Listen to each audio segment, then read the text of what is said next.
Hi trainers! Today we're looking at all the new maps posted so far in Pokemon Unite. On the open beta that just ended, I believe we only had access to one map. Please correct me if I'm wrong. The first map is Remote Stadium. It's a 5v5 map that relies mostly on coordination and team play. This is the map that everyone had access to at first. Over here we have the base. This is where the match begins. When a Pokemon is KO'd, it will respawn at the base. The purple points here are the goal zones, where a lot of battles happen. Enemies deposit energy here to score points. Just over here is the beach area where you will challenge the powerful Dreadnought to earn experience points and shield for your allies. Over here in the middle is the legendary pit where you will defeat the legendary Pokemon Zapdos. That appears here to earn extra points for your team and leaving your opponent's goals defenseless. Here are the paths where teamwork and coordination is important. You'll find goal zones on them. It will be the key to winning Unite battles. Look out for Rotom when defeated will aid your team. And throughout the middle of the map are the central areas, where you can use the tall grass found here strategically as you battle wild Pokemon and the enemy team. So after playing this map for like 2 days, I really enjoyed it. I believe it's the largest map and is the most team orientated because there are 2 lanes. The next map is Shiver City. This map hosts a single goal zone per team, which is far less than the previous map. On this map, you and your team are almost constantly battling for control of the map and to score points. Over here is the base. The match begins here. You'll take advantage of your base proximity to the goal zones, so you can quickly return to base from your goal zones if you need to.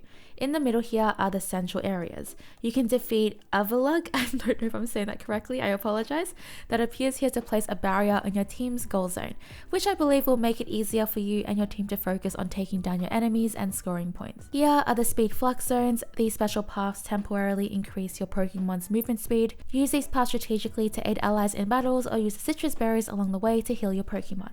And of course, the goal zones. Defeating your enemies and assisting your allies in takedowns increase your goal scoring speed.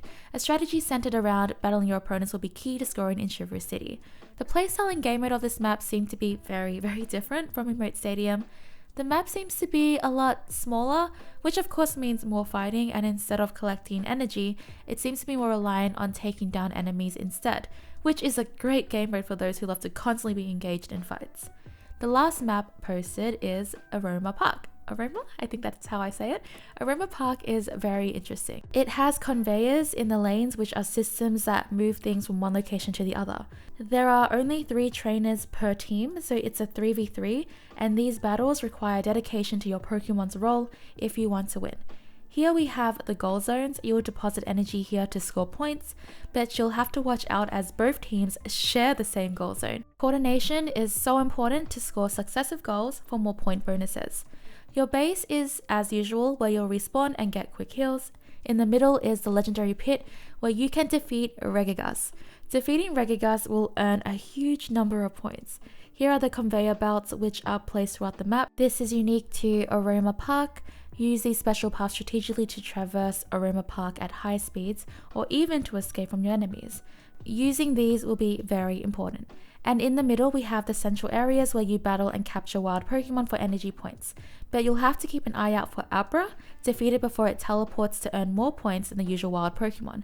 So Abra is probably going to be very contested if Abra gives you a lot more points. Aroma Park sounds crazy. With only 3 trainers on each team, coordination and communication is going to be so important. The conveyor belts make things super interesting, but it seems straightforward enough. Just by looking at this map, you'll want to use the conveyor belts to quickly get to the goal zones. The goal zones themselves also have a conveyor belt around them. That is so interesting. Out of the 3 maps, which map are you looking forward to play the most? Personally, I might like the remote game mode the most, but my mind might change once I try out the other 2, and that's only because in other MOBAs that I've played, I usually played their main game mode, which is very similar to remote game mode. But yeah, that is my thoughts. If you like more Pokemon Unite news, guides, and gameplays, feel free to subscribe and click the bell to stay up to date. I am so in love with the game. I would love to help all of you in any way I can with Pokemon Unite. Like the video if you're excited to play once it's released, and I also have a bunch of gameplays and ability info videos out already if you're interested. Thanks for watching, trainers. Bye!